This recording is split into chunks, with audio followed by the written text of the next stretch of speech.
Kami dari kelompok 3 akan menjelaskan tentang Biopharmaceutical Classification System.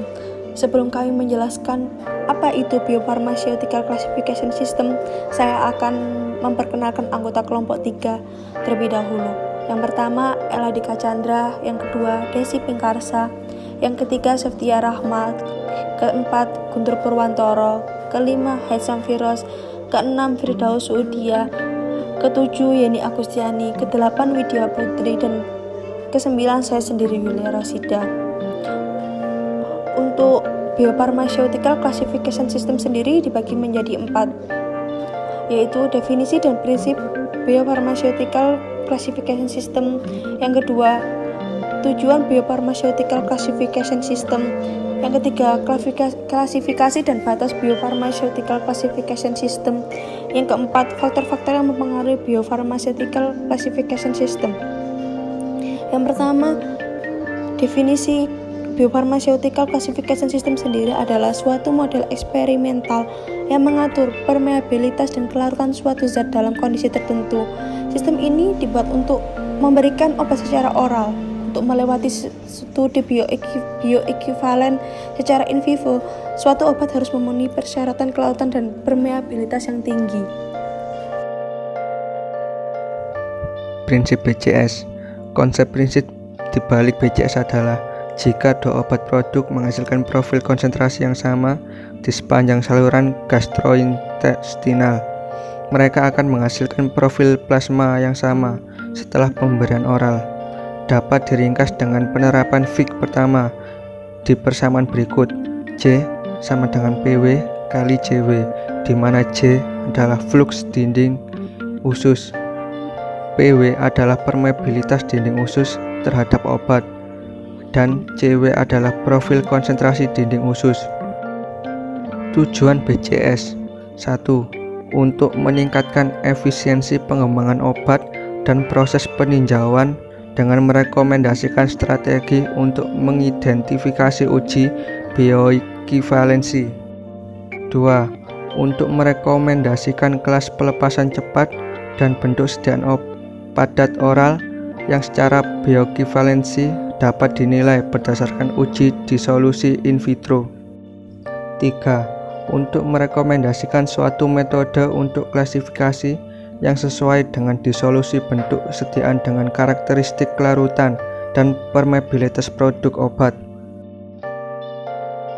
Klasifikasi BCS di sini ada 4, yaitu klasifikasi BCS kelas 1, kelas 2, kelas 3, dan kelas 4. Untuk permeabilitas atau kelarutannya, kelas 1 kelarutannya tinggi.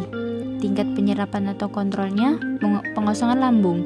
IV-IVC-nya diharapkan jika laju disolusi lebih lambat dari tingkat pengosongan lambung kalau tidak terbatas atau tidak ada kolerasi.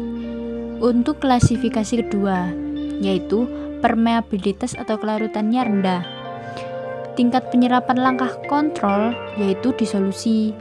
IV-IVC-nya diharapkan jika laju disolusi in vitro mirip dengan laju disolusi in vivo, kecuali dosisnya sangat tinggi, sama aja permeabilitas tinggi.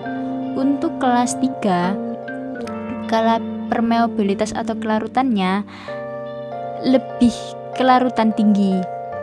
Tingkat penyerapan langkah kontrolnya permeabilitas. IV-IVC-nya penyerapan adalah penentuan tingkat dan terbatas atau tidak ada IV-IVC dengan pembubaran, sama dengan permeabilitasnya rendah. Untuk kelas 4, permeabilitas atau kelarutannya lebih rendah. Tingkat penyerapan langkah kontrol kasus per kasus. Untuk IV-IVC-nya terbatas atau tidak diharapkan IV-IVC, atau disebut juga permeabilitas rendah. Untuk BCS kelas 1, BCS kelas 1 yaitu laju absorpsi atau disolusinya tinggi. Senyawa kelas 1 diformulasikan sebagai produk dengan pelepasan segera. Laju disolusi umumnya melebihi pengosongan lambung. Menurut Reddy Kumar dan Karunakar 2011, Biopharmaceutical Classification System, a regulatory approach dissolution technology, halaman 31-37, yaitu senyawa yang cocok untuk mendesain formulasi SR dan CR, yaitu yang pertama, produk obat yang memiliki disolusi yang cepat pada pH sekitar 6,8. Yang kedua yaitu laju absorpsi tinggi dan disolusi yang rendah. Yang ketiga yaitu penyerapan obat untuk kelas 2 yang biasanya lebih lambat daripada kelas 1 dan terjadi selama jangka waktu yang lumayan lama. Yang keempat yaitu bioavailabilitas produksi yang dibatasi oleh tingkat pelarutnya. Obat-obatan yang tergolong BCS yang menunjukkan rendah bioavailabilitas dan yang perlu peningkatan permeabilitas namun mempunyai laju disolusi yang cepat.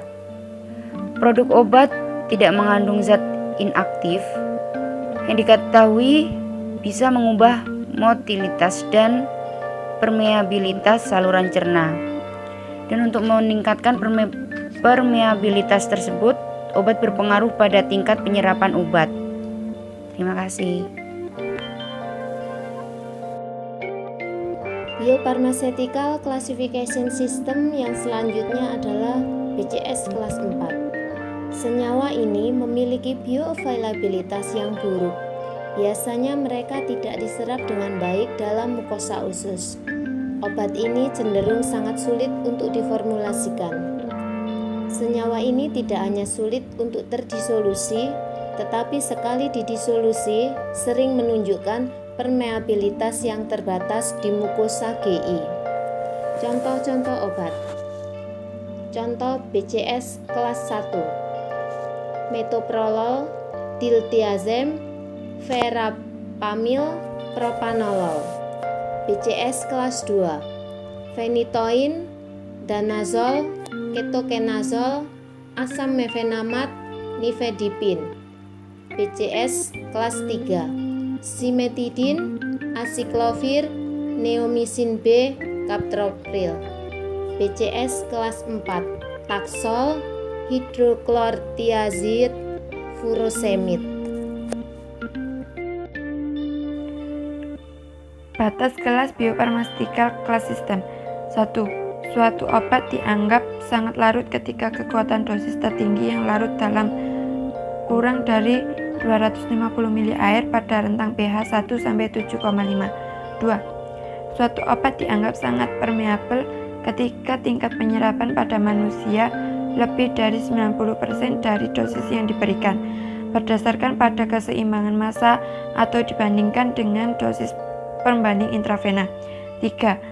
Suatu produk obat dianggap cepat melarut ketika lebih dari 85% dari jumlah berlabel bahan obat larut dalam waktu 30 menit menggunakan alat disolusi 1 atau 2 dalam volume kurang dari 900 ml larutan buffer. Faktor yang mempengaruhi Biopharmaceutical Class System. Faktor-faktornya ada 3, yaitu 1. Laju disolusi, 2. Kelarutan, dan 3. Permeabilitas. 1. Laju disolusi. Di sini dijelaskan dalam pedoman ini, suatu produk obat dikatakan cepat melarut jika tidak kurang dari 85% dari jumlah berlabel bahan obat larut dalam waktu 30 menit. Menurut US Pharmacopeia atau disebut USP, alat disolusi 1 pada 100 rpm atau alat disolusi 2 pada 50 rpm dalam volume 900 ml atau kurang di setiap media seperti HCl 0,1 N atau cairan lambung buatan tanpa enzim, larutan buffer pH 4,5, larutan buffer pH 6,8 atau cairan usus buatan tanpa enzim.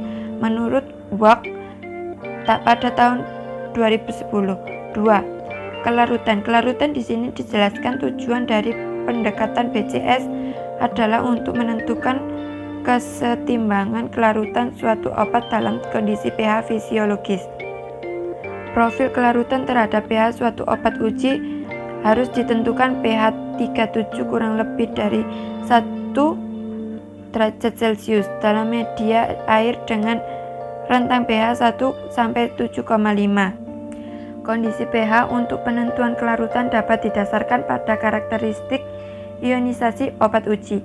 3. Permeabilitas. Permeabilitas di sini dijelaskan permeabilitas didasarkan langsung pada tingkat penyerapan usus suatu obat pada manusia atau tidak langsung pada pengukuran laju perpindahan massa melintas membran usus manusia. Suatu obat dikatakan sangat permeabel ketika tingkat penyerapan pada manusia adalah 90% atau lebih dari dosis yang diberikan, berdasarkan pada keseimbangan massa atau dibandingkan dengan dosis pembanding intravena. Menurut Reddy pada tahun 2011. Terima kasih.